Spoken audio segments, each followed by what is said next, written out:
Halo Church, welcome to Wednesday Bible Wisdom. Episode ini adalah seri terakhir atau kelima dari rangkaian pembahasan tema mengenai jangan mengasihi dunia. Dunia sedang senyap dengan segala keinginannya. Di episode hari ini, Pastor Aruna juga akan menjawab beberapa pertanyaan dari Wisdom Seeker yang masuk ke dalam tim Wednesday Bible Wisdom.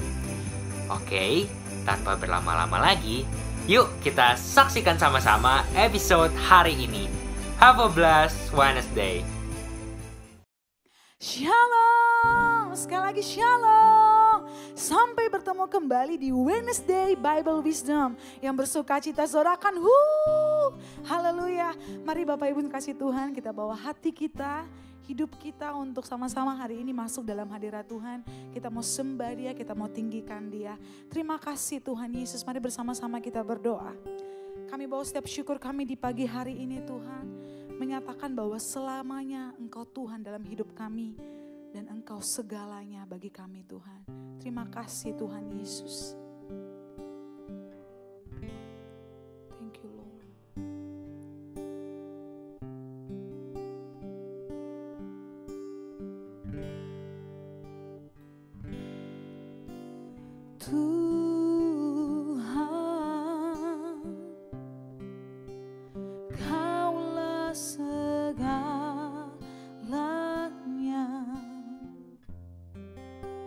Dari lubuk hatiku, ku mau berkata, Yesus Kaulah segalanya. Yesus, Kaulah segalanya.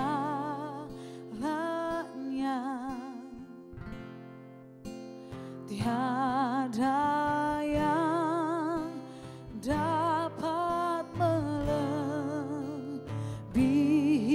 Engkau. Mari bersama-sama nyatakan selamanya. Selamanya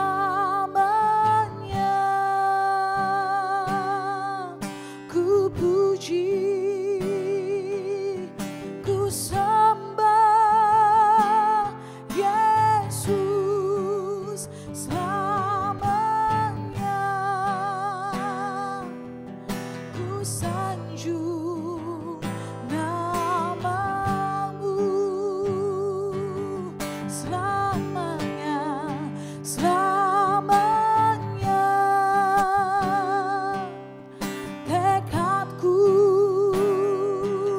senangkan Engkau. Selamanya Kaulah segalanya.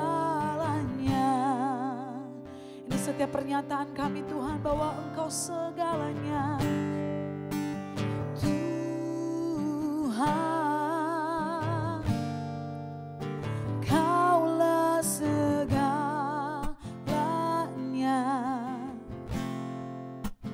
Dari lubuk hatiku, ku mau berkata, nyatakan Yesus segalanya. Yesus, Kaulah segalanya. Tiada yang dapat melebihi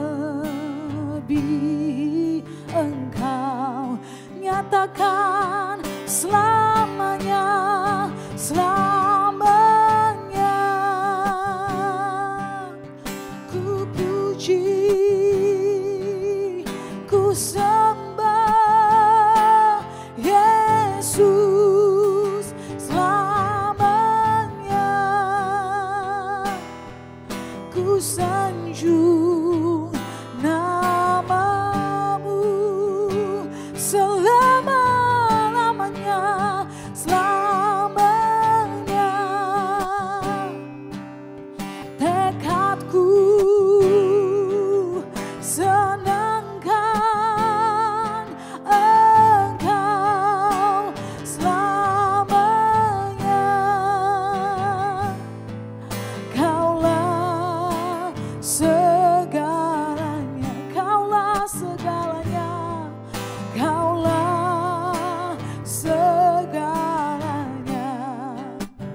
segalanya dalam hidupku.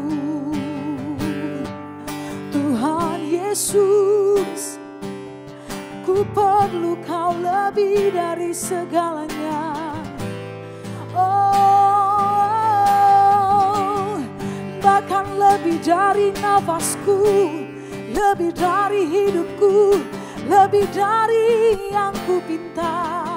Engkau segalanya, ya Tuhan. Oh, mari bersama-sama bawa penyembahanmu, mari bawa syukurmu, mari bawa pernyataanmu, karena Dia selamanya dalam hidup kita.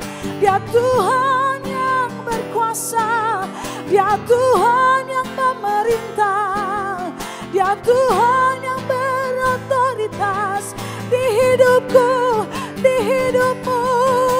Mari datanglah sembah Dia. Hirala kana la barabashe, hirala kana la la la la la bo. Ku perlu Kau, ya Bapa. Mari bersama-sama bawa penyembahanmu. Nyatakan selamanya kita menyembah Dia.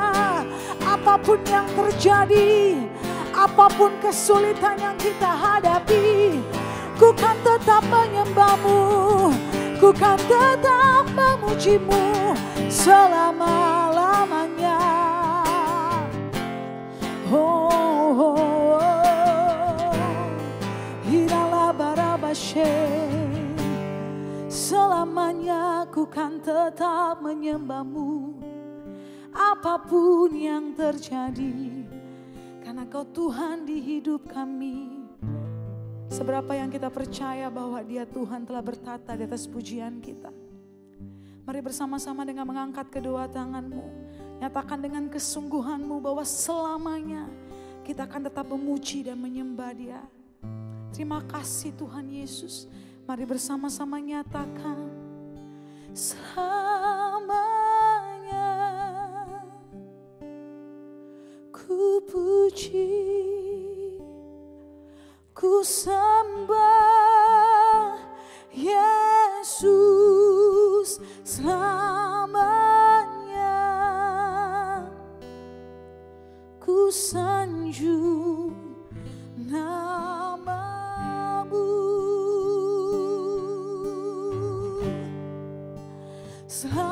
Selamanya tekad kami Tuhan, tekadku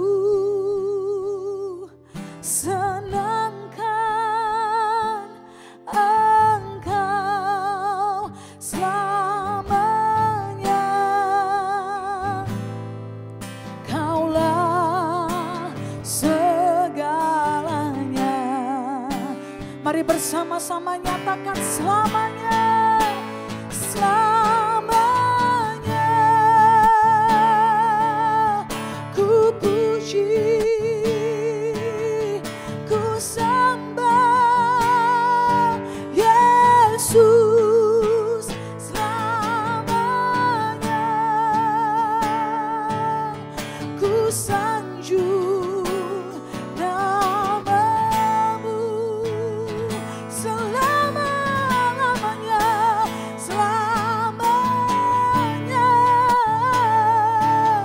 Tekadku ya Tuhan, senangkan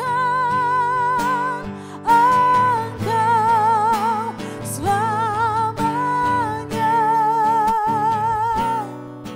Kaulah segalanya, Kaulah segalanya, Kaulah segalanya. Yesus, Kaulah segalanya.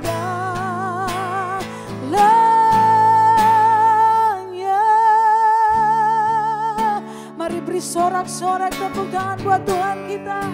Dia segalanya dalam hidup kita, Dia selamanya. Engkau lebih dari segalanya, lebih dari emas, perak dan permata, lebih dari segalanya Tuhan. Engkau cukup bagi setiap kami Tuhan. Karena kami tahu Engkau memiliki segalanya. Kami bangga, kami sungguh kagum punya Tuhan seperti Engkau. Perbuatanmu ajaib, perbuatanmu heran, hebat bagi setiap kami. Terima kasih Tuhan Yesus. Dan saatnya juga Tuhan kami siapkan hati kami untuk sama-sama hari ini belajar kebenaran firman-Mu. Kami percaya melalui firman-Mu hidup kami dipulihkan, hidup kami diubah. Bahkan kami bisa menjadi saksi kemanapun kami berada. Dan kami percaya kemanapun kami pergi, banyak jiwa-jiwa yang mengalami perjumpaan dengan Engkau. Pakai setiap kami Tuhan. Terima kasih Tuhan Yesus. Kami siapkan hati kami untuk sama-sama belajar kebenaran firman-Mu. Mari bersama-sama kita yang siap katakan amin, amin. Mari berikan tepuk tangan buat Tuhan kita. Haleluya. Remeh-temehnya nggak perlu diomongin. Atau gimana Pak Bro? Saya lebih menerangkan sebetulnya bukan masalah globe atau earth-nya, adalah center alam semesta. Oke. Apakah heliocenter atau geocenter? Geosentris atau heliocentris? Itu karena kalau kita membaca di Alkitab dan dibaca yang ada di lapangan, itu harus ada kesesuaian pendapat itu. Nah, saya pertanyaan gini, bagaimana menjelaskan teorinya Gill Brosert dengan heliocentris? Yang saya gambar kemarin itu masih heliocentris ya. Saya kan bilang gini, seandainya heliocentris itu benar, maka pakai ini. Bagaimana kalau geosentris? Kalau geosentris, nggak ada masalah juga ternyata. Karena yang namanya orbit Nibiru, kalau yang jadi pusatnya adalah helio, matahari, ya gambarnya kayak kemarin itu. Tapi kalau geo, ya nggak masalah. Kenapa? Kalau geo mau helio, berarti yang namanya Merkurius, Mars, Venus, Jupiter nggak bakal nabrak bumi. Karena orbitnya masing-masing kan? Iya. Tapi ingat, bahwa yang namanya Nibiru punya orbit yang memotong semua itu. Iya. Gitu. Jadi kalau dulu tadi orbitnya adalah memotong semua planet, bisa nabrak planet. Tapi nggak bisa nabrak matahari. Karena menurut teorinya Gill Brosert, matahari itu jadi center. Apabila bumi jadi center, puji Tuhan. Berarti ada kemungkinan bahwa yang namanya Nibiru bisa menabrak matahari dan planet, tapi nggak bisa nabrak bumi. Tapi sampai di mana kebenarannya? Ditunggu saja. Kan yang nabrak kan bukan Nibirunya, saya udah bilang. Fokusnya jangan Nibirunya, Ceresnya, remah-remahnya. Di belakangnya itu, Mesiusnya itu, gitu, debrisnya itu. Jadi dari cerita itu yang penting saya bilang, naga mengejar bola, bukan bolanya. Bolanya mau ngelilingi matahari kek, mau ngelilingi bumi, buminya mau flat, mau globe. Yang penting saya mau cerita, ada debris itu, tanda kutip itu naganya. Jadi cerita itu sebenarnya kalau begini, nggak ada masalah mau ikut yang manapun. Nah, bentuk aslinya kayak apa? Kapan-kapan? Asik. Kapan-kapan? Aku paling demen nih kayak gini. Ada kan yang ngomong katanya, wah saya ini jangan-jangan pendukung FE ada GE. Anda lihat baik-baik, saya pegang Alkitab. Iya. Pak, pengetahuan sama Alkitab, megang mana? Dua-duanya bersinambungan. Kalau bertabrakan, saya pegang Alkitab. Tidak ada keraguan soal itu. Walaupun Ayub Kejadian ditulisnya Ayub duluan ya Pak Bro? Ayub Kejadian, ada banyak yang mengatakan bahwa itu Ayub duluan. Karena Musa menulis itu di saat di rumah mertuanya. Makanya saya sering-sering ke rumah mertua. Gitu. Di rumah mertuanya, di Midian. Dia menulis itu, kisah itu. Jadi, ada yang bilang seperti itu. Itu kitab pertama. Oke, jadi point taken-nya adalah nggak usah terlalu dipikirin. Ya. Itu karena tidak mengubah. Ini banyak alternatif sebetulnya. Gambarnya masih banyak alternatif sekali. Betul sekali, betul sekali. Saya cuman kenapa menampilkan ini, kemarin kita udah ngobrol tentang Nibiru. Maksud saya tuh, tadi kita mikirkan sesuatu yang lebih, ada agenda yang lebih besar yang harus kita. Kalau nggak di sini kan bulat Pak. Boleh muter. Juga ada orang yang senang untuk menggali begini. Kayak saya juga senang menggali begini. Cuma ingat, kita tahu prioritas yang mana. Jangan sampai yang prioritas nggak dikerjakan, level 1 nggak dikerjakan, level 3 dikejar terus. Ngejar level 3 boleh, asal level 1-nya 10 kali lipat. Iya. Itu aja sih. Kan itu stages ya Pak Bro? Iya. Jangan lupa, soal NASA memperbesar peta dunia, Amerika dibikin lebih luas daripada gambar seharusnya, itu terjadi kok. Iya. Secara yang punya dia ya Pak Bro? Iya. Dan saya punya ininya kok, petanya kok. Ada kok. Waktu saya kecil aja saya kumpulin, tapi saya nggak pernah ngerti. Nggak taunya ini? Sekarang iya. Ternyata suka membesar-besarkan wilayah sama Rusia. Rusia kan gede banget. Amerika tuh nggak sama Rusia gedean Rusia. Yeah. Amerika digedekan petanya supaya super powernya. Iya. Sekarang China. Oke. Nah, dari sini satu lagi Pak Bro, Iya, sebelum kita menutup rangkaian tadi. Ya. Desember Pak Bro. Desember. Nggak afdol kalau nggak bahas tentang Natal. Oke. Ngomong Natal. Ini apa nih? Mau bahas tentang ornamennya atau Sebenarnya Natal tanggalnya atau gimana sih? Mulai dulu dari sini Pak Bro. Apakah ini ada hubungannya dengan pagan? Apa sih yang ada di muka bumi ini yang nggak pagan? Semua yang ada di muka bumi yang nggak ada sentuhan pagan yang mana? Semuanya ada. Orang Yahudi sentuhan pagannya besarnya bukan main. Makanya sampai Tuhan datang, memilih mereka, dikeluarkan. Bayangkan Tuhan mengubah satu dunia. Yang namanya orang bilang ombyoan bedo desa. Susah nggak? Buat Tuhan gampang. Tapi gini. Tuhan ambil satu nih dari 3 nih ya. Itu diambil satu nih, Israel nih. Dekat sama Tuhan kan? Akan berbeda nanti. Nah, ini prototype. Oh enak ya, kan gabung. Daripada nih rame-rame semua, belum tuh hatinya bener. Yeah. Tapi selalu ada yang namanya proyek percontohan. Konsepnya proyek percontohan tuh garis bawahi. Kita hidup mengikuti siapa? Sama seperti Kristus hidup. Ada contohnya loh. Manusia bisa urutannya? Ada. Rasul-rasul ada, kisah para rasul ada, Daud menyembah, ada polanya. Jadi kalau tanya pagan, saya mau tanya, acara apa, upacara apa di muka bumi yang tidak ada sentuhan pagannya selain acara yang ada di Alkitab? Jadi kalau acara itu di Alkitab nggak ada, saya jamin sentuhan pagannya pasti ada. Tinggal mau kadarnya berapa? Alkohol 1%, 30%, pasti ada. Oke. Jadi kalau ngomong begini, saya tinggal balik. Anda mau bilang pagan ini berapa persen dulu? Ingat, riset itu ada kalau konstruksi 5% kan? Kalau riset 10, alfa itu bisa 10%. Alfa, iya. Ya, paling tinggi 10%. 5, 1, 6 juga boleh, tapi nggak umum. 10% kalau riset. Kalau Anda mau ngomong soal begini, berapa persen dulu? Toleransi ada berapa toleransinya? Kalau saya bilang, saya cuma 5%. 6, buang. Gitu ya. Jadi hanya paling tinggi 5%. Semua sentuhan yang nggak ada di Alkitab, selalu ada unsur pagannya. Nah, kalau begitu Pak Bro, kita ngomong kadar. Kalau memang ini benar, ya kan Pak Bro udah artinya menyebut semua yang ada di muka bumi ini ada unsur pagan. Artinya apakah kita boleh melakukan ini? Atau? Kita ambil makna. Beda loh. Antara Natal sama merayakan Natal. Ya. Natal sama merayakan Natal. Ya. Merayakan Natal bebas lah.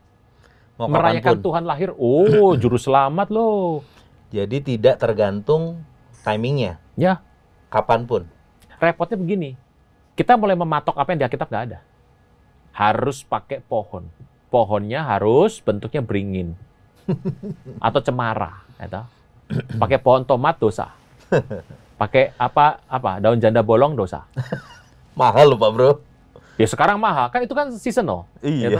Saya di rumah tuh ada gelombang cinta, udah nggak ada harganya. Iya. Dulu tuh dicari-cari orang, puluhan juta. Selalu ketinggalan apa ini. Jadi kembali lagi, Yahudi punya acara berapa? 7. Zaman Tuhan Yesus ada 2 lagi, Purim sama Hanukkah. Sekarang, waduh, acara macam-macam loh hari raya. Manusia tuh suka liturgi. Jadi sekarang pertanyaannya adalah, kalau pohonnya harus yang begini, tidak ada ornamennya, salah. Begini aja, makna sama perayaannya lebih hebat mana? Thailand bikin acara Natal nggak? Bikin. Thailand lo bikin, Jepang aja bikin. Ya. Ya pertanyaannya, berapa jumlah Kristen di sana? Berapa kesan dihormati di sana? Jawabannya mudah saja. Perayaan sama makna besar mana? Dan saya minta harus jauh loh bedanya. Kalau cuma bedanya Betty ya, 11-12 ngapain? Perayaan tuh di sini. Makna tuh di sini. Iya. Kalau kita ngerti maknanya, ini bebas. Berarti kayak Jakarta Fair, Pak Bro. Oh iya. Ada bisnisnya belakang. Iya. Nah kalau perayaan di sini, makna di sini buat apa? Jadi kembali lagi sekarang gini, makna atau perayaan? Saya kebetulan nggak terlalu suka dengan perayaan-perayaan tak bermakna. Oh, keren ya. Maknanya dulu. Ngerti maknanya nggak sih? Iya. Orang nggak bertobat akan Natal. Oh ini pengen dapat angpaunya saja ini kelihatannya. Udah, tidak usah. Pengen punya baju baru, Pak Bro. Ya tuh. Ada yang bilang kalau nggak baju baru nggak usah ke gereja. Iya. Itu. Ya. Oh, 25 Desember. Jadi ini bukan apa makna udah ya, udah sepakat ya makna. Sebentar, ya? Pak Bro. Oke. Sebelum ke 25 ini apa namanya teaser dulu 25 ya, biar Pak Bro wah, mulai 25. Jadi artinya kayak ada Sinterklas segala macam itu tidak ada di Alkitab ya, Pak? Nggak ada. Dulu juga itu kalau nggak salah warnanya hijau, lalu berubah merah karena ada satu produk soft drink Ya. yang merubah itu di kampanye dan akhirnya kuasa gelap memanipulasi seolah-olah sosok Sinterklas ini menjadi sosok kudus yang ya. harus dihormatin. Ya. Padahal harusnya Kristus. Ya. Ya kan makna tadi Ya. kan, Pak Bro. Nah, ini yang apa namanya wisdomers dan wisdom seekers juga harus perhatikan bahwa tadi kejarlah makna, jangan sampai tertipu dengan sesuatu yang perayaan karena di balik perayaan tadi Bahaya ada kepentingan-kepentingan lain. Ya. Kalau maknanya sudah mulai salah, kepentingan masih muncul. Jadi nomor 1 adalah makna. Oke. Kalau udah punya makna, nggak pakai perayaan nggak apa-apa. Jadi Kalau sudah punya makna, tanpa perayaan tidak apa-apa. Oke. Tapi kalau perayaan doang nggak pakai makna, apa-apa itu. Nah, banyak pertanyaan besar. Apakah benar Tuhan Yesus lahir tanggal 25 Desember? Saya jawab Alkitab ya. Ya. Bisa panjang, bisa pendek nih. Ya. Gini aja, pokoknya Pak Bro pusing cut saya ya. Ya. 1. Tuhan Yesus itu menurut Alkitab. Ya. Yang saya baca nih. Budaya Yahudi saya belajar. Alkitab saya buka. Alternatif terkuat cuma 2. Lahirnya. Desember. Bulan Masehi ya. Jadi nggak pakai tahun Yahudi ya. Desember atau Juli awal Agustus. 2 kemungkinan. Dari mana 2 kemungkinan tersebut? Kitab Lukas.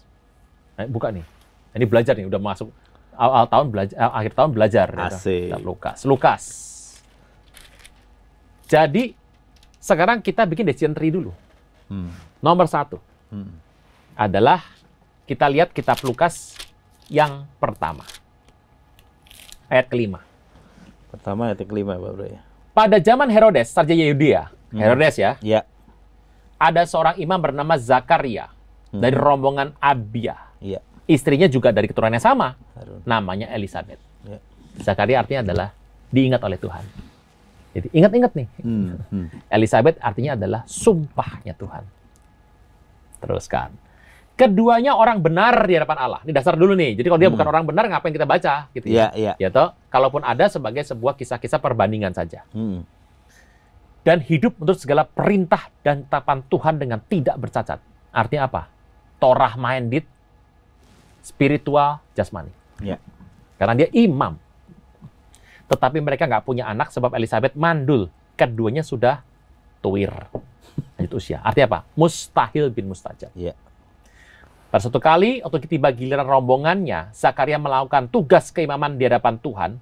Ketika diundi, sebagaimana lazimnya untuk menentukan imam yang bertugas, dialah yang ditunjuk untuk masuk ke dalam bait suci dan membakar ukupan di situ. Sementara seluruh umat berkumpul di luar dan sembayang. Pertanyaan saya, Pak Bro mau cerita ini adalah perayaan apa? Pilihan itu akan menentukan lahirnya kapan. Jadi orang bilang, lahir ini, nanti dulu, pelan-pelan. Decision tree yang kita buat, itu nggak bakal bisa meleset. Oke. Makanya orang banyak cerita, ngomong harus nomor 1. Anda lihat ini cerita apa? 1, bakar ukupan itu sehari 2 kali. Apakah itu? Kalau Anda percaya itu, bubar semua acara. Natal nggak pernah ada tanggalnya. Hmm. Kedua, kalau Anda bicara ini adalah perayaan Paskah, Tuhan Yesus lahir 25 Desember. Hmm. Tapi kalau Anda bicara ini adalah perayaannya Tisri, pondok daun, Hmm. Tuhan lahir berarti adalah Juli awal Agustus. 3 alternatif ini, alternatif pertama nggak berguna. Karena kita berkata, maka sementara seluruh umat berkumpul di luar dan sembahyang. Hmm. Kalau itu acara harian sehari 2 kali, pagi sama sore pasang ukupan, ngapain tuh umat nunggu di luar? Ngapain sembahyang? Kenapa seluruh umat? Iya. Pasti ini perayaan yang besar dong. Mm-mm. Perayaan besar cuma ada 3 di Israel. Hmm. Satu adalah perayaan roti tak beragi Paskah, Mm-mm. kedua Pentakosta, Mm-mm. Safut, yang ketiga adalah pondok daun. Hmm. Apakah ini Pentakosta? Jawabannya mungkin tidak. Mungkin tidak. Tinggal 2 kemungkinan. Hmm. Anda masuk juga boleh lah, masukin juga boleh. Kalau ini sampai terjadi perayaannya Pentakosta, berarti Tuhan lahirnya September. Hmm. Tisri. Ada yang pernah bilang bahwa Tuhan lahir 1 Tisri. Iya. 1 Tisri pergantian tahun, dan saya beritahu, yang percaya sama ini adalah seorang hamba Tuhan pembicara akhir zaman terbaik, tanda kutip terbaik lah, masih muda. Sampai hari ini. Pernah dengar hamba Tuhan bernama yang kelahiran dari Filipina, tinggal di Australia sekarang. Nah, saya nggak perlu sebut namanya, teman-teman sudah pada tahu semua. Beliau pernah mengatakan bahwa ada kemungkinan besar Tuhan lahir itu 1 Tisri. Seperti Tuhan lahir 1 Tisri, perubahan zaman, demikianlah juga bumi dibentuk 1 Tisri. Jadi Tuhan lahir itu ada 3 kemungkinan. Hmm. Juli menjelang Agustus, September pergantian tahun, Hmm. atau Desember. Patokannya adalah perayaan tadi, Pak Bro. Iya. Ini belum dijawab. Udah berdebat dulu soal tanggal. Bagaimana cerita? Ini jawab dulu.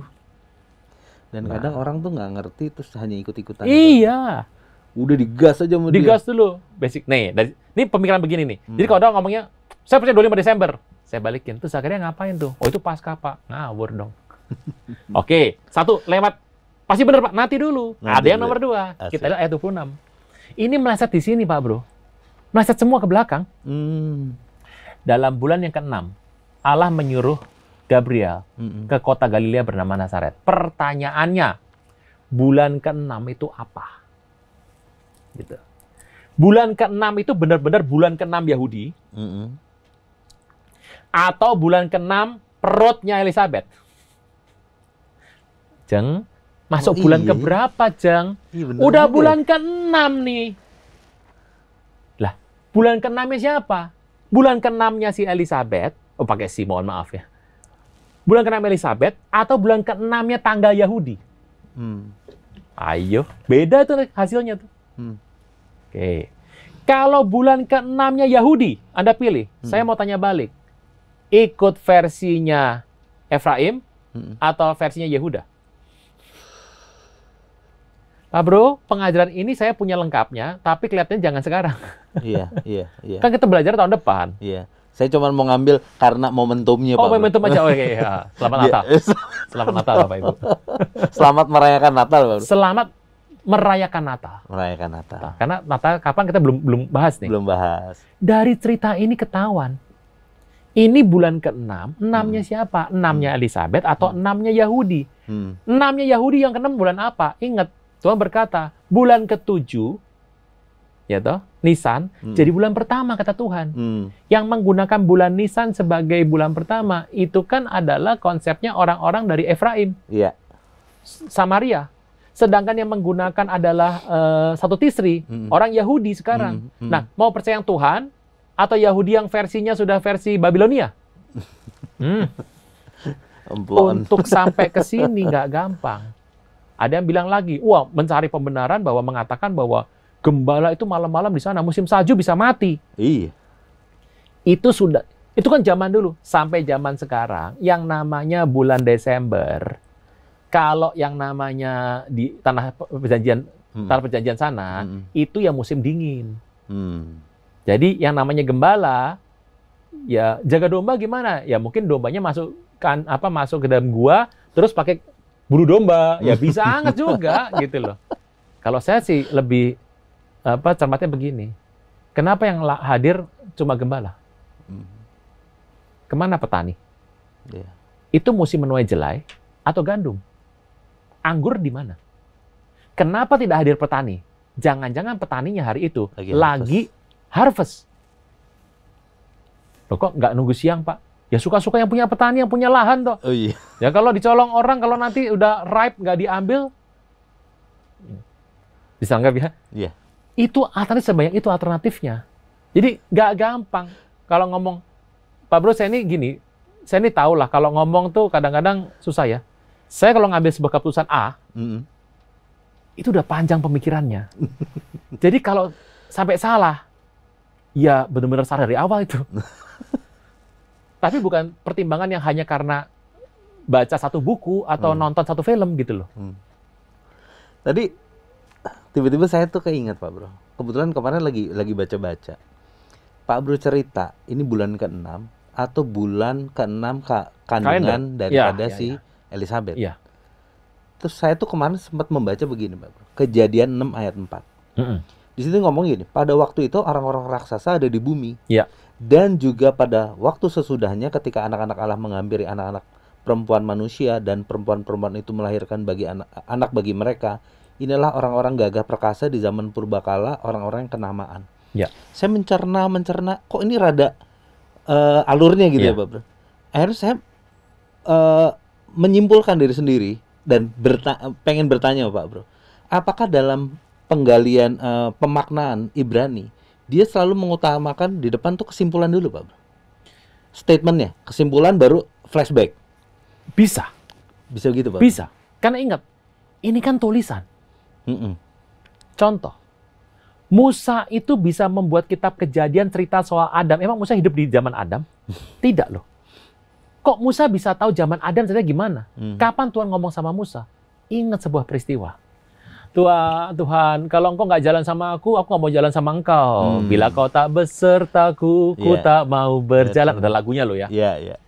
Tuhan bilang enggak. Kamu tuh tegar tengkuk lah semuanya nih. Jalan sama kamu, mati semua kamu. Tuhan, tunjukkan kemuliaanmu kepadaku.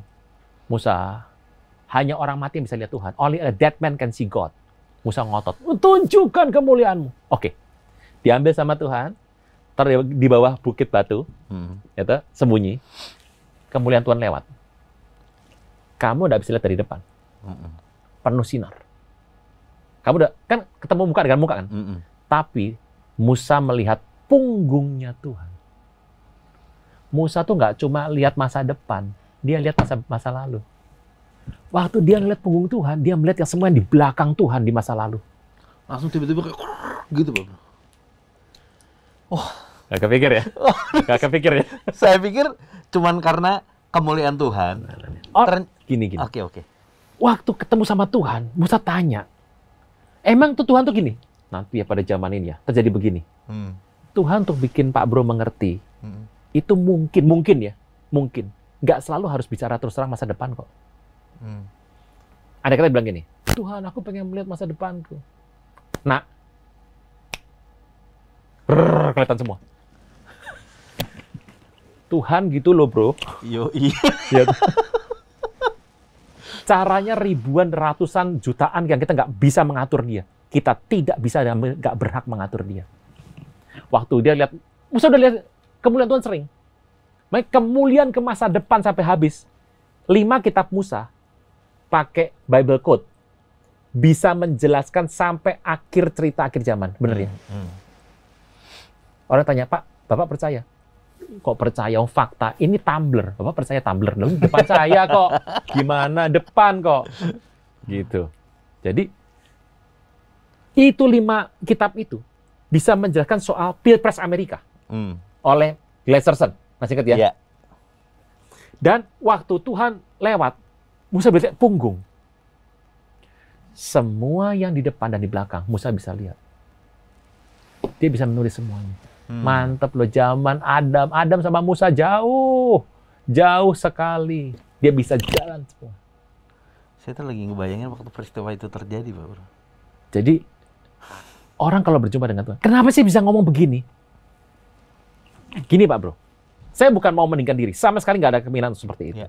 Tapi gini, waktu saya cerita mengenai pengajaran yang ada di WBW Channel, AB Channel, ada pengalaman hidup yang saya taruh di situ, tapi nggak keluar. Tapi nggak keluar. Ya, cerita pengajaran. Ya. Tapi untuk sampai ke cerita ini tuh ada pengalaman hidup yang ada di sana. Termasuk yang namanya profetik seperti itu. Cuma saya tuh nggak terlalu seneng cerita profetik di depan mimbar. Saya tuh khawatir sekali orang tuh lebih suka hal profetiknya gitu loh, ketimbang firman. Firman Tuhan itu berkuasa, pedang bermata dua, bisa menguji hal profetik, nubuatan, harus bisa menguji segala hal, itulah firman Tuhan. Makanya fokus kita sebenarnya bukan hal-hal, itu tambahan. Ya. Mimpi itu karunia semuanya. Dengan apa diujinya? Jadi yang kita pegang sebenarnya apa sih? Ini. Jadi kenapa Musa bisa nulis itu? Bisa bayangkan, Musa bisa nulis soal Ayub coba. Tahu dari mana tuh Ayub ketemu sama Tuhan? Lihat dari mana coba? Musa ketemu sama Dia setan. belum lahir tuh. Iya. Kok bisa cerita mengenai perjumpaan dengan dewan sorgawi? Ada iblis di sana? Nah, sebelum ditutup Pak Bro, sedikit hint. Berarti artinya zaman dulu memang dinosaurus tuh benar kata orang jutaan tahun yang lalu. No. Dinosaurs itu ada di kitab Ayub. Iya. Dan bumi usianya baru 6.000. Oke. Bagaimana kita mengatakan bahwa ini jutaan tahun? Itu gara-gara banjir Nuh. Kita pernah ngobrol waktu itu di Meet and Greet. Bahwa banjir Nuh itu merusak semua tatanan sedimen tanah. Kalau betul yang namanya T-Rex, Brachiosaurus, kan meninggalnya bareng semua tuh ya. Iya. Berarti terkuburnya sama semua di sini kan? Iya, betul. Jadi kalau ini menjadi minyak bumi, T-Rex jadi minyak bumi disedot, maka geser 2 km di kedalaman yang sama, dapat lagi dong. Iya. Kan enggak. Minyak itu bisa dalamannya bisa segini, bisa segini. Iya, betul. Kok bisa begitu? Karena teraduklah tanah itu menjadi gara-gara banjir Nuh. Nah, teraduk itu mengacaukan yang namanya konsep pemilahan bebatuan geologi. Makanya itu juga kemarin tuh saya lihat dari LIPI itu gunung di mana di Jawa Pak Bro, tinggi sekali dan ternyata ditemukan kerang-kerang. Iya. Dan kerangnya di mana coba ya? Iya. Dan gunung itu, di mana, kerang di mana? Disinyalir itu adalah samudra. Jawabannya cuma satu. Yang namanya banjir Nuh merubah tatanan, riset. Dan Tuhan mengatakan, aku nggak bikin riset lagi. Iblis bilang gini, gua yang bikin. Sekarang. Tapi Tuhan berkata, nanti dulu. Ada Roh Kudus yang bersama dengan engkau. Siap. Kisah Rasul 1 itu membuat riset gaya Kristen. Siapa orang yang menjungkir balikan dunia? Riset. Sekarang dunia diriset sama gelap. Secret Society. Ini yang menjadi sebuah keresahan dalam hati. Tapi kita bicara ini supaya kita semua tak sadar.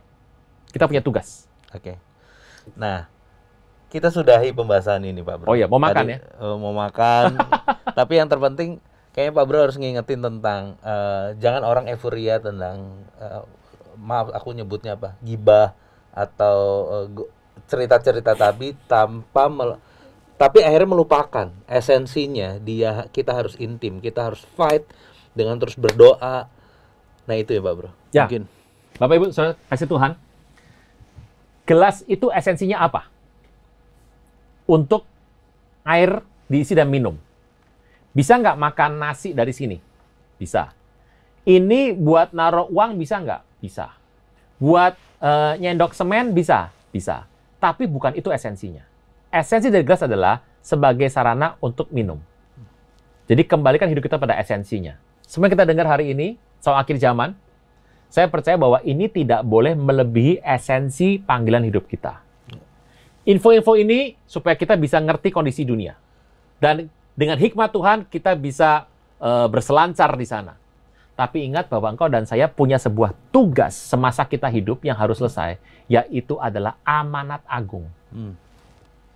Anda bisa pergi bisnis segala hal, Anda bisa dengar firman Tuhan kemanapun, Anda diperlengkapi banyak hal, tapi tetap kebanyakan orang berhenti dalam empowering itu. dibekali firman begitu banyak, pelatihan, seminar, pelatihan, seminar, tapi nggak pernah sampai ke amanat agungnya. Yaitu adalah menyentuh orang lain untuk bisa mengenal Kristus. Soal menjadi percaya Roh Kudus yang akan menentukan. Nah, itu yang kita harus kejar. Jadi, seminar, tayangan hari ini, pelajaran hari ini, di channel manapun hari ini, di WBW, itu cuma sekedar pengungkit. Untuk kita bisa sampai kepada esensi kehidupan kita. Jangan takut, jangan jadi lemah, tetap kuat. Kita berdoa. Bapa di sorga, terima kasih buat acara ini. Terima kasih buat semua yang sudah dibahas. Berikan pengertian hikmat yang lebih lagi supaya setiap umat-Mu boleh sadar, kami semua boleh sadar mengerti zaman sedang menuju pada kesudahannya. Berkati berlimpah-limpah yang menonton tayangan rekaman ini dimanapun berada, kapanpun ditonton. Biar jadi berkat dan hati kami tergugah untuk kami sekarang mulai melangkah. Mengambil satu langkah kecil pertama. Apa yang harus kami buat secara fakta, aplikasi terapan untuk ada dalam amanat agung. Karena kami sudah diperlengkapi begitu banyak dengan firman, informasi, pelatihan-pelatihan apapun, tapi kami mengerti di zaman kami tugasnya harus selesai. Berkati berlimpah, limpah, limpah. Umat-Mu yang menonton, kami semua di tempat ini, kru yang hadir semuanya, dan biarlah nama Tuhan yang dipermuliakan sampai kesudahannya. Dalam nama Tuhan Yesus, yang percaya boleh berkata, amin. Amin. Pak Bro? Terima kasih Pak Bro ya. Sama-sama. Ya, Wisdomers, Wisdom Seekers, ini akhir dari bahasan tadi, dari mulai Amerika sampai dengan tadi bonus-bonus track. Nah, abis ini kita juga akan ada pembahasan yang lain, jadi stay tune di Wednesday Bible Wisdom. Yang belum bergabung di WA Group daripada Wednesday Bible Wisdom, silahkan tulis di komen, nanti akan ada admin daripada GBI Kebon Siri yang akan meresponinya. Dan ketika ada di grup, banyak hal-hal seperti kayak kemarin, meet and greet itu hanya bisa dilakukan oleh teman-teman yang ada di grup WBW. Kita tidak membuka orang-orang di luar daripada grup WBW. Terima kasih buat perhatian semua hal yang telah teman-teman lakukan. Tuhan Yesus memberkati. Nah, ini pertanyaan berikutnya Pak Bro. Bu Mary, Ibu apakah Mary. ada orang percaya yang memang sengaja ditinggalkan, tidak ikut rapture oleh Tuhan untuk melayani orang-orang yang tertidur? Ada 144.000 orang Yahudi, laki-laki, perjaka, ditinggalkan, tidak diangkat, hanya untuk melayani orang Yahudi. Ada yang berkatakan bahwa itu mewakili sebuah kelompok, ada yang mengatakan bahwa itu letterlek 144.000 orang. Ada. Walaupun belum tentu semuanya murni ya Pak Bro. Jadi yang ibunya yang... Oh, pokoknya Yahudi murni. Kalau Yahudi murni kelihatannya sih, kalau kita ngotot dengan pendapat bahwa itu harus 144.000, kelihatannya adalah itu imam-imam ya. Yang bisa terdata cuma imam. Dan pasti orang itu harus bisa dipercaya Pak Bro. Oh, itu Tuhan yang milih sih. Tuhan yang milih. Kedua, kalau Anda percaya bahwa itu bukan 144.000, tapi adalah sekelompok orang, ya saya angkat tangan, karena itu tafsir ya. Oke. Jadi, ada nggak orang percaya tinggalkan? Ya ada itu. Kan ini pertanyaan Ibu Mary nggak ke sana. Iya. Bu Mary itu mau tahu, ada nggak Kristen Indonesia maksudnya, yang nggak diangkat, tujuannya untuk melayani yang tertinggal. Ya Pak Bro, ini banget. Paham banget. Oh paham, ini paham. Kayak tadi tuh pengangkatan atau... Oh iya, jadi intinya satu, bahwa repotnya adalah kita itu kan harapannya ketemu Tuhan. Iya. Jadi kalau udah ketemu Tuhan mau turun lagi mah terserah ya. Tapi kalau Anda mau melayani orang yang tertinggal, pertanyaannya tujuannya apa? Gitu. Tujuannya apa? Apakah pernikahan bertemu dengan mempelai pria itu sedemikian tidak menariknya ketimbang jiwa-jiwa? Paulus pernah bilang gitu loh. Paulus itu satu-satunya orang yang mungkin sadar di antara bahwa Tuhan itu datang kapan. Ini hanya sebuah ayat kecil, nggak bisa berarti membuat sebuah teori atau sebuah iman khotbah ya. Paulus adalah menurut saya tahu kapan, bagaimana, konsep rapture kan beliau yang mengajar. Dia kelihatannya tahu bagaimana dia harus habis-habisan buat Tuhan. Tetapi yang menarik adalah dia pernah bilang gini, seandainya boleh, aku mending tinggal bersama saudaraku orang Yahudi, supaya mereka bisa diselamatkan. Gitu. Pertanyaan kenapa dia nggak pengen pulang untuk ketemu Tuhan Yesus ya? Kenapa ngotot untuk seperti ini? Karena dia merasa berhutang budi selama ini. Udah bunuh berapa orang Yahudi. Iya. Kompensasi. Kompensasinya itu. Jadi bukan karena masalah ditinggal. Gitu ya. Pak Bro tadi, dari tadi seingat saya kita tapping ini, Pak Bro udah nyebut 3-4 kali tentang pernikahan, perkawinan. Kapan Pak Bro bahas tentang gadis bijaksana bodoh? Wah, supaya kita mengerti. itu channel lain ya. Silakan buka channel sebelah di AB, ada itu nanti soal pernikahannya. Ada ya Pak Bro ya? Ya, tapi nanti kita akan bahas dalam pelajaran kita berikutnya. Oke. Tapi yang pertama kita harus memposisikan dulu pernikahan anak domba. Pernah belajar nggak pernikahan orang Yahudi seperti apa? Kita ini kalau kalau ngomong kita pernikahan anak domba, nikah di kepala kita itu perempuan baju putih panjang, laki pakai jas. Iya. Pertanyaannya, itukah pernikahan yang dimaksud oleh para rasul dan Tuhan Yesus? Kan tidak. Saya bukan berarti pengen balik kepada Judaisme ya.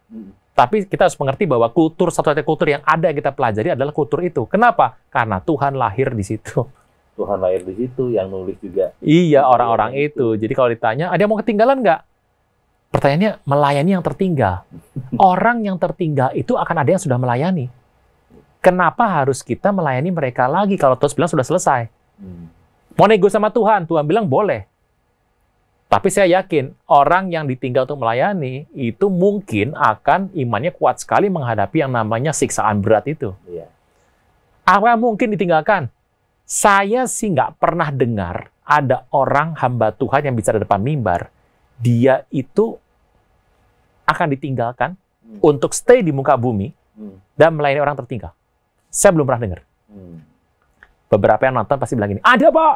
Langsung teriak itu. Saya juga tahu, Anda ngomong begitu, saya juga tahu.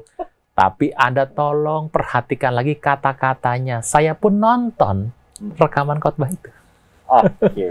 Didengarkan lagi baik-baik. Jadi jangan gini, oh enggak, tertinggal nggak apa-apa, saya akan gini. Dengarkan baik-baik. Iya. Nggak begitu maksudnya. Iya. Kadang langsung ditelan mentah-mentah. Iya, hati-hati mendengarkan kata-kata. Nggak gitu. Oke. Itu maksudnya itu gini, naik dulu, turun lagi. Oh. Naik dulu, tubuh kemuliaan, turun lagi melayani. Biru dong, Bang. Tetap naik dulu kan? Iya. Pelan-pelan dengarkannya. Oke. Oke. Ya, lanjut Pak Bro. Pertanyaan berikutnya dari Ibu Luciana Haryono. Pak Aruna, Nephilim itu apa? Dia mau bertanya itu Pak. Nephilim akhir zaman ini adalah Nephilim yang ada di awal penciptaan, sama atau tidak? Dan dibebaskan di akhir zaman. Maksudnya bentuknya Nephilim itu apakah menjadi sekarang ini menjadi transhuman atau gimana? Sampai dia bilang, waduh, ini pada diikat, dimasukkan. Tapi ini teman-teman bisa baca ya, bisa kelihatan ya. Oke. Nomor 1 ya, kita baca dulu. Ini antanya adalah nanti di akhir zaman akan ada Nephilim. Ini kapan ceritanya ya? Apakah ada Nephilim yang diikat, dimasukkan dalam lubang kegelapan sesuai kitab Henokh, dibebaskan di akhir zaman manusia? Ini berarti harus dasarnya kitab Henokh, bukan Alkitab yang kita pegang ini. oh, ngelihat base-nya menjawabnya. Ini base jawabannya kitab Henokh. Gitu. Nomor 1. Nephilim itu apa? Maaf. Nephilim itu ada di kitab Kejadian. Anak Allah melihat anak manusia cantik-cantik, mengambil istri-istri. Nah, muncullah manusia raksasa. Itulah Nephilim. Nephilim artinya the fallen ones. Yang tidak terpilih, yang gugur, yang jatuh. Itu kalau nggak salah Pak Bro. Jadi itu Saya minum Pak Bro ya? ya silakan Pak Bro. Waktu di Ayub Tuhan tanya sama iblis, dari manakah? Jadi anak manusia dan dan iblis datang habis berkeliling tuh, dari mana kamu berkeliling gitu. Penggunaan katanya sama Bro. Bani Elohim. Anak-anak Allah. Ya, anak Allah itu pada saat yang di Kejadian dan di Ayub itu katanya menggunakan kata Ibrani sama. Iya. Jadi ini yang menjadi repot, bahwa konsep berpikir kan harus berpikir kitab Kejadian. Iya. Termasuk Ayub kan. Anak-anak Allah itu berarti yang apa sih arti anak? Keluar dari. Anak tuh keluar dari artinya. Oke. Gitu. Iya. Anak Daud keluar dari turunan Daud. Anak Allah keluar dari Allah. Pertanyaannya, semua juga keluar dari Allah. Tidak ada yang tidak keluar dari Allah. Dan zaman itu nggak ada manusia. Pilihan cuma dua. Anak Allah dan anak Allah yang berontak, yang namanya bukan anak Allah lagi. Jadi anak Allah siapa? Ya ciptaan Tuhan hari itu. Bisa siapa itu? Ya kita kan tahunya cuma malaikat. Padahal zaman itu kita harus tahu loh Bapak Ibu. Anda ngomong malaikat, saya pengen tahu definisi malaikat itu apa. Apa iya semua yang pokoknya selain Tuhan yang sorgawi itu malaikat? Enggak. Bentuknya macam-macam. Kapan-kapan kita bahas ya. Karena saya sempat sedikit baca di Henoch itu dia bercampur dengan wanita. Nah wanita itu diajarkan ilmu sihir dan ilmu pokoknya hal-hal seperti itu gitu. Iya, yang akhirnya jadi penyembah berhala, jadi kacau balau. Iya. Dan dari sana kelahirannya muncullah orang-orang yang sudah jadi maksudnya terkontaminasi, akhirnya jadi apa namanya itu mutan. Ya. Ya, jadi sebetulnya benar. Bahasa dari kitab Kejadian seperti itu. Jadi setelah anak Allah melahirkan manusia, berubahlah genetiknya. Nggak dijelaskan karena apa. Kitab Henoch menjelaskan, tapi kita nggak bisa terima itu sebagai kebenaran mutlak. Jadi, apakah Nephilim yang di akhir zaman? Nephilim akhir zaman itu yang mana? Karena di kitab Wahyu nggak ada Nephilim akhir zaman. Semuanya bentuknya adalah yang kayak belalang itu kan. Apakah itu Nephilim? Belum tentu. Nephilim itu adalah mutasi hasil person dari mutasi gen yang ada karena manusia yang berupa manusia raksasa. Itu adalah anak Allah yang bercampur dengan anak manusia. Itulah yang ada di kitab Kejadian. Itu namanya Nephilim. Dan zaman itu diikat di dalam lubang kegelapan. Akan dibebaskan lagi menjadi transhuman. Transhuman yang ada sekarang ini kelihatannya bukan yang itu. Jadi berkaitan sama teknologi ya, Bapak? Teknologi. Transhuman lebih kata teknologi. Walaupun kita tidak bisa menafikan ada kisah yang ada di area 51. Nah, iya. Yang terkait dengan Wahyu 9, yaitu ada berwajah belalang. Kita tahu bahwa pernah ada pola pembuatan cloning manusia yang gagal, yang jasadnya sempat difoto. Nah, dalam manusia gagal yang di cloning gagal itu, yang sempat itu bentuk mukanya kayak belalang. Itu mungkin adalah transhuman. Sampai sekarang gelap itu. Tapi itu pernah dibuat. Katanya sampai hal-hal seperti itu Presiden Amerika pun nggak ada yang tahu. Oh, nggak ada yang tahu. Karena kan saya udah bilang bahwa dari siapapun presiden ini sama aja. Yang ngatur kan bukan dia. Ada kepentingan demi kepentingan. Saya tuh pernah dengar ada satu orang petinggi dari teknologi. Dia bukan orang yang top pemilik ya, bukan owner ya. Tapi seorang CEO keluar. Dia keturunan dari India. Saya tahu. Tahu ya? Tahu. Dan dia berkata bahwa dunia ini ngatur cuma 150 laki-laki katanya. Dan apa yang dia ngomong itu sudah berita lama itu sebetulnya. Jaket kulitnya bagus itu Pak Bro. Oh ya? Coklat. Nanti pada mau nyari nih. Saya kasih clue maksudnya. Ya, langsung di WA saja nanti dikabarin. Jadi sampai hari ini, atau kayak vampir gitu, enggak? Enggak ya? Enggak. Jadi vaksin itu dituduh orang akan mengubah yang namanya DNA ini menjadi transhuman. Kebenarannya sampai hari ini masih gelap. Jadi kayak zombie gitu ya, Pak Bro? Ya, itu di The Simpsons ada, di kartu Illuminati sudah muncul. Apakah itu adalah orang-orang yang kemudian menerima sebuah suntikan tertentu atau obat tertentu yang menjadi berubah seperti itu, kita nggak pernah tahu. Tapi yang pasti bahwa saya senang dengan pernyataan dari Pak Presiden kita. Gimana, Pak? Jangan terburu-buru urusan ini. Wise banget. Jangan terburu. Dan beliau sudah pernah diwawancara oleh satu media besar di Indonesia. Dia pasang badan loh. Orang pertama yang akan, bila perlu, saya. Dan anaknya bilang, saya juga bila perlu. Oh, kalau saya mah terserah siapa orangnya. Yang penting kalau berani pasang badan untuk kepentingan begini mah ya kita harus hormatilah. Sementara ini kita belum bisa menjawab dengan jelas. Tapi jangan khawatir. Nanti ada host yang terus akan mencari tahu. Oke, yang lain.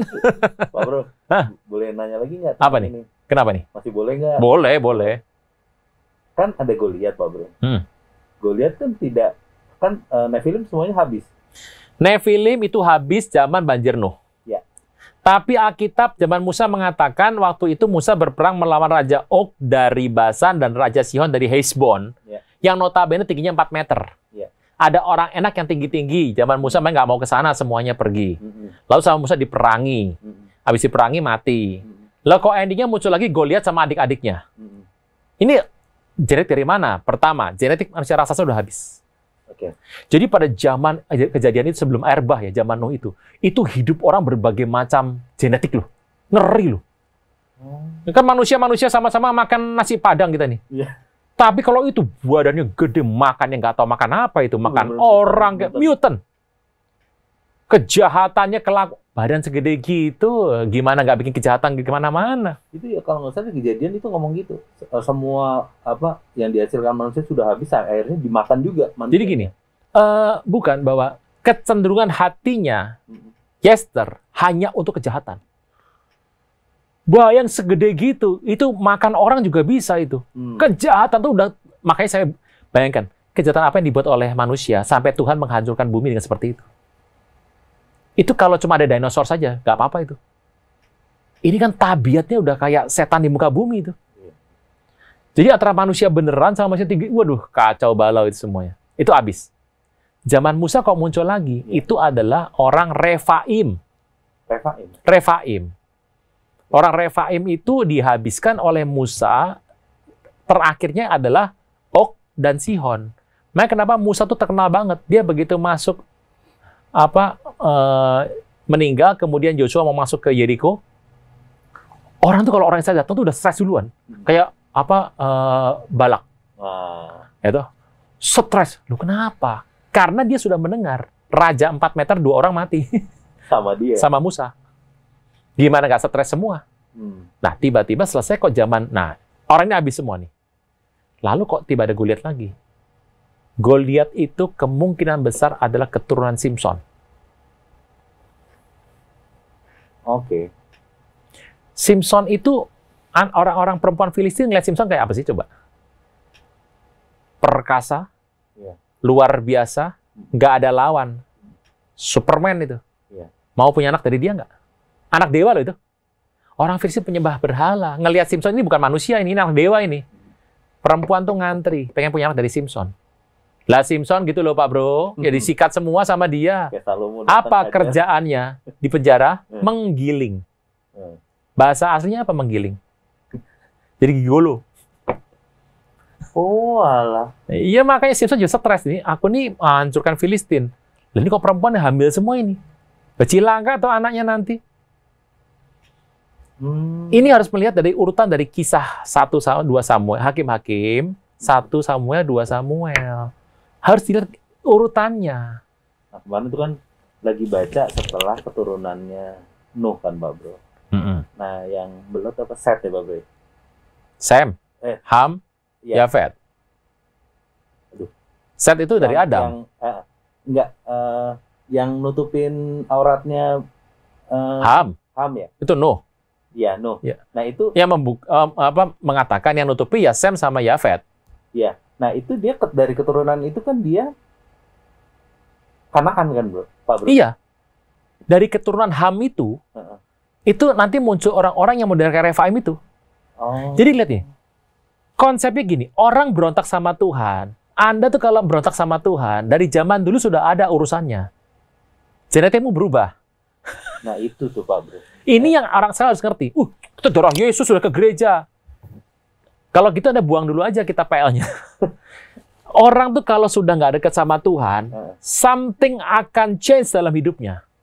Orang kalau sudah menjauhi Tuhan, apalagi benci Tuhan, melawan Tuhan, ada yang akan berubah dalam kehidupannya. Mukanya berubah, nasibnya berubah nomor 1, kondisi kesehatannya berubah, temperamen berubah. Anda kurang doa aja ketahuan temperamennya. Ya toh? Orang yang cuma shalom, haleluya, ya di luar maki-maki ketahuan. Orang kalau sudah nggak dekat sama Tuhan, mendekat kepada ilahi, mengubahkan gambaran kita seperti gambaran Kristus. Kita nggak berubah seperti Yesus ya. Saya tuh nggak terlalu suka bilang menjadi seperti Yesus. Anda berani? menjadi seperti gambaran Kristus. Iya. Begitu dekat sama Tuhan, berubah ini jadi lembut. Lembut dalam arti sesuai hakikat ilahi. Iya. Menjauh, keras lagi. Makanya kita harus ingat, konsep di Alkitab itu urut. Gitu. Jadi kalau orang ngomong nih, suka ngomong gini kan, saya ini orang Kristen, tapi ya karakter saya begini. Kan berarti... Kalau saya mending gini, mending saya diem. Udah ngerti lah, TST, tahu sama tahu udah diem aja. Karena tidak sesuai dengan tadi. Iya, sudah. Saya punya gini, saya ini Kristen, mau apa? Kalau saya bilang, suka-suka mula, gitu. Ketahuan, ini orang nggak ada ke arah mendekat Tuhan itu nggak ada gitu loh. Jadi mungkin dia masih jauh, ya nggak apa-apa. Yang penting berusaha mendekat setiap hari kan. Ya. Saya pun jauh kok, Anda juga jauh, semua orang jauh kan. Tapi berusaha mendekat. Tapi ada yang merasa sudah cukup dekat sama Tuhan. Ya terserah, terserah kan, bola tanggung kan. Iya. Jadi itu ya. Jadi orang begitu dia menjauh dari rencana Tuhan, something akan berubah. Karena cover Tuhan Betul. lepas. Saul berubah nggak? Berubah. Temperamen berubah, penyakitnya berubah, gaya berubah. Orang paling dicintai di Israel jadi kelakuannya kayak begitu. Bahkan sampai memilih ikut sama perempuan Endor. Dia menganggap Samuel sebagai Tuhannya dia. Berubah semua. Jadi, ngana solain. Ngana solain. Betul. Udah jadi gimana ya? Hati-hati. Anda boleh, mungkin kadang aku kecewa sama Tuhan, kenapa harapku nggak dipenuhi. Tapi ginilah, mendekatlah, nanti ada jawaban. Nah, balik gitu ya Pak Bre. Ya. Apakah itu, kan ada orang tuh ngerasa hidupnya berputar-putar. Apakah itu juga salah satu dia lepas dari tracknya? Atau gimana Pak?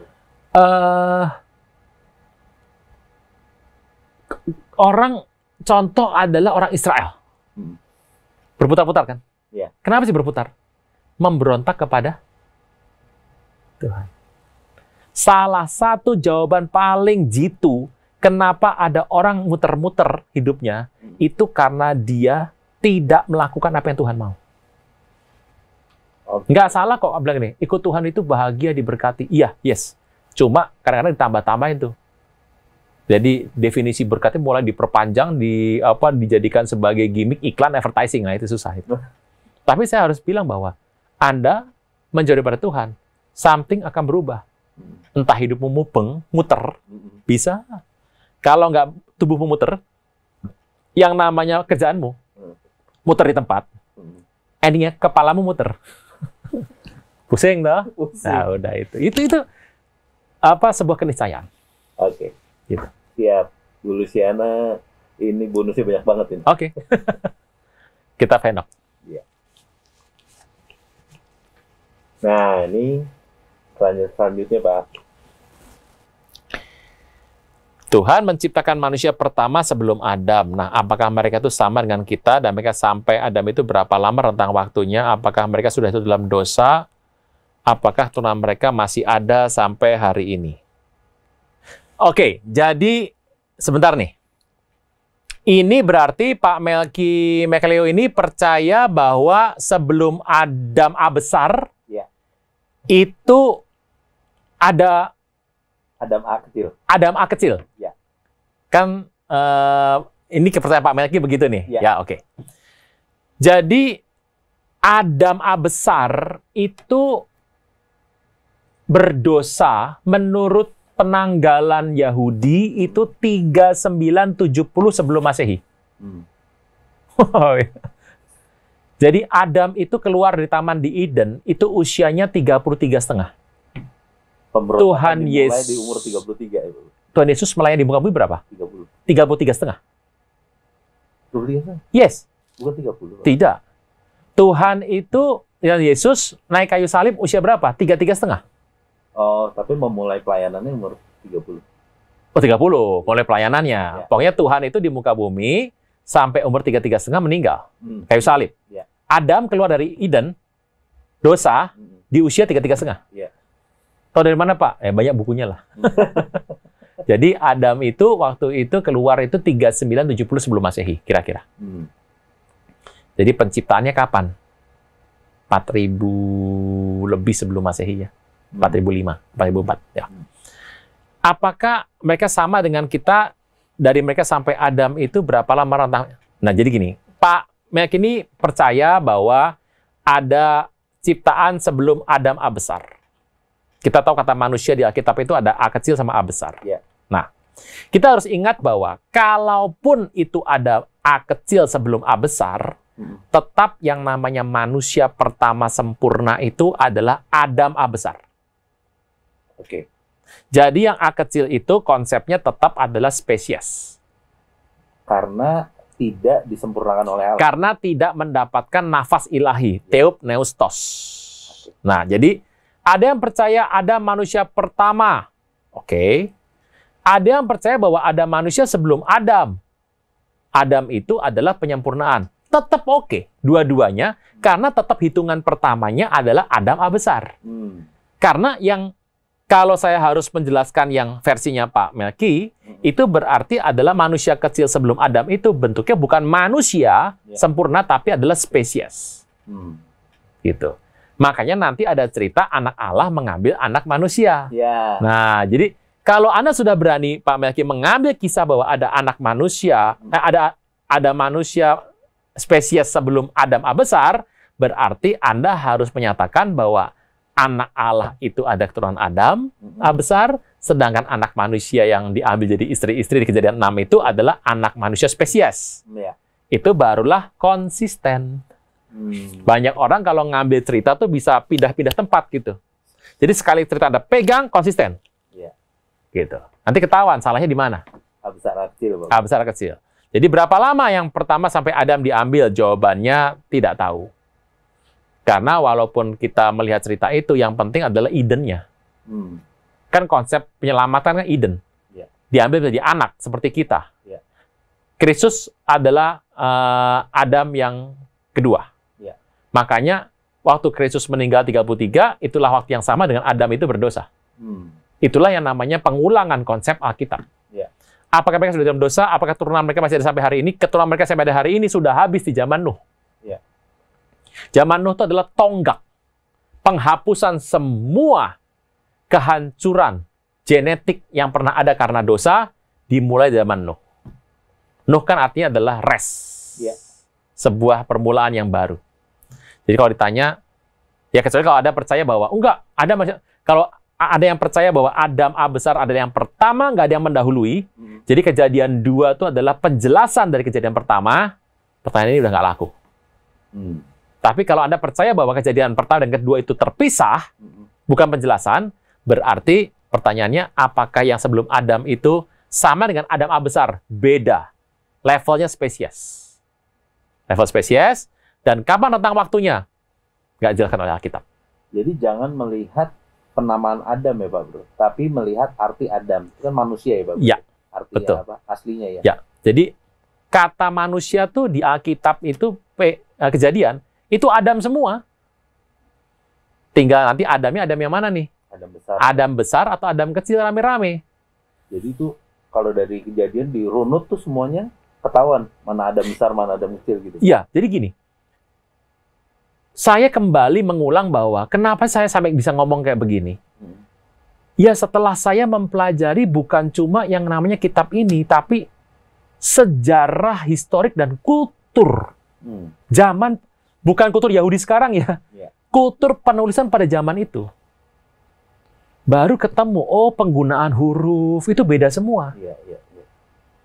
Nah jadi kalau ditanya, bagaimana A besar A kecil? Kata manusia di Alkitab, kalau ikan jelas, manusia dan Adam pisah. Yang kita mana ada pisah. Huruf besar, huruf kecil. Kata kita, Pak Bro. Bahasa aslinya, nggak ada besar, nggak ada kecil. Yang membedakan tuh Adam itu sama Adam yang biasa, cuma istrinya siapa. Kebenaran baru terbongkar lagi satu, bonus lagi nih. Bonus, Pak Bro. Ternyata seseorang pria menjadi sempurna waktu dia punya istri. Dan siapa itu prianya? Dikenal dari istrinya. Nah, lu. Jadi konsep wanita Adam besar sama Adam kecil, huruf besar huruf kecil, itu kata kita huruf besar huruf kecil. Bahasa asli mana ada huruf besar huruf kecil? Ngomong Adam kita bingung nih, konteks ya. oh ini Adamnya suami Hawa nih. Kalau ini Adamnya Hawa ada beda. Itu konteks. Kecuali Anda percaya bahwa kata Adam itu adalah satu orang. Tapi apapun jawabannya, tetap bagaimana Alkitab sekarang bisa ada kata manusia, bisa ada kata Adam. Berarti Adam yang bukan manusia itu dikenal sebagai Adam karena ada Hawanya. Kalau Hawanya Hawa nggak muncul dalam kitab Kejadian, kita bingung nih. Ini ngomongin manusia yang dibawa ke Eden, apa yang mana ya? Itu nggak ada dalam kurung gitu? Nggak ada. Begitu ada kata Hawanya, langsung jelas. Ketahuan ya. Jadi jangan meremehkan seorang istri. Istri penolong ya, Bapak. Penolong. Jadi jangan meremehkan bahwa Anda dikenal karena istri Anda loh. Kayak gini. Kristus dikenal hari ini karena siapa? Ya karena dia membawa bercerita tentang dirinya. Lalu siapa yang bertugas ceritanya kepada dunia? Gerejanya. Siapa tuh gerejanya? Kita. Mempelai perempuan. Makanya banyak orang menghujat Kristus. Karena melihat kelakuan gerejanya kan. 6 tuh Pak. Apa jahit? Iya tuh, repot. Kalau melihat gerejanya, mempelai wanitanya ini indah, nama Tuhan dipuji. Iya. Akhirnya berkata tuh, nama Tuhan dihujat karena apa? Ya itu tadi. Kebenaran bonus. Oke. Ya Pak Melki, itu kira-kira jawabannya. Jadi teman jangan bingung ya, karena tiap orang punya pandangan beda-beda nih. Silahkan aja, ini terbuka. Ya. Kalau mau discuss lanjut nanti di grup juga boleh. Boleh. Cuma ingat, Anda harus tolong kasih hormat sama gereja. Ya. Gereja Anda sudah memutuskan untuk memilih pandangan A. Ya. Anda, Tuhan tetapkan ada di situ. Ya. Hormati itu. Sebagai tubuh Kristus. Ya. Bukan ngadu debat juga percuma. Kecuali membawa pertobatan dulu. Iya, pertobatan. Habis itu kita bersama-sama pengangkatan, fokusnya, ketemu nanti ngobrol. Asik. Nah, kalau udah itu depan Tuhan nggak bisa berdebat. Tuhan bilang yang benar ini. Dua-duanya salah bisa. Ya, sampai makan pisang kalau ada pisang. Oke, Pak Melki. Oke, terima kasih, Melki. Terima kasih Anda telah mengikuti Wednesday Bible Wisdom pada hari ini. Kami mengajak Anda untuk berdoa, menyembah Tuhan, dan mendengar pesan firman Tuhan dalam Kul Menyembah via Zoom yang akan diadakan setiap hari Senin dan Jumat pukul 5 pagi dan setiap hari Rabu pukul 7:30 malam. Untuk informasi meeting ID dan password Zoom dapat menghubungi via WhatsApp ke nomor berikut ini. Ibadah Minggu tetap dapat Anda ikuti secara online melalui YouTube channel GBI Kebon Siri atau melalui aplikasi RCTI Plus. Anda dapat mengunduh aplikasi RCTI Plus di Apple Store atau di Play Store. Untuk ibadah online minggu ini, hari Minggu 10 Januari 2021, ibadah akan dimulai pukul 6 pagi. Pesan firman Tuhan akan disampaikan oleh Pastor Levi Supit. Ibadah dapat dilihat setiap saat setelah waktu penayangan. Kami kembali mengajak Anda mengikuti GBI Kebon Siri Wednesday Bible Wisdom. Hari Rabu, 13 Januari 2021 pukul 6 pagi. Bersama Pastor Aruna Wiryo Lukito. Acara ini dapat dilihat setiap saat setelah waktu penayangan. Kini, Anda dapat memberikan persembahan umum, syukur, dan perpuluhan melalui QR Code. Bagi jemaat yang rindu memberikan persembahan, dapat menggunakan dompet digital sebagai berikut.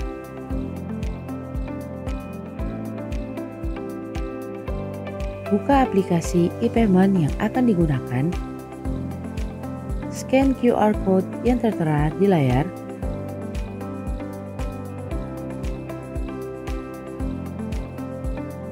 Masukkan nominal yang diinginkan. Klik OK atau lanjutkan atau confirm dan lakukan konfirmasi pembayaran. Selamat, Anda telah berhasil melakukan proses transfer via QR Code. Persembahan melalui QR Code tidak dipungut biaya apapun. persembahan umum, perpuluhan, diakonia, serta bantuan COVID-19 dapat Anda transfer ke nomor rekening berikut ini.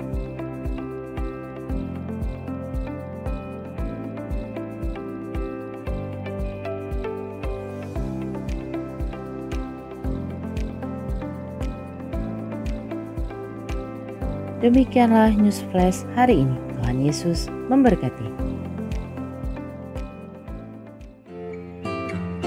Jemaat yang dikasihi Tuhan, angkat tanganmu dan terimalah berkat kasih karunia yang melimpah-limpah dari Allah Bapa, di dalam cinta kasih yang manis dari Tuhan Yesus, dalam persekutuan dengan Roh Kudus, dari sekarang sampai selama-lamanya. Yang percaya sama-sama katakan, amin.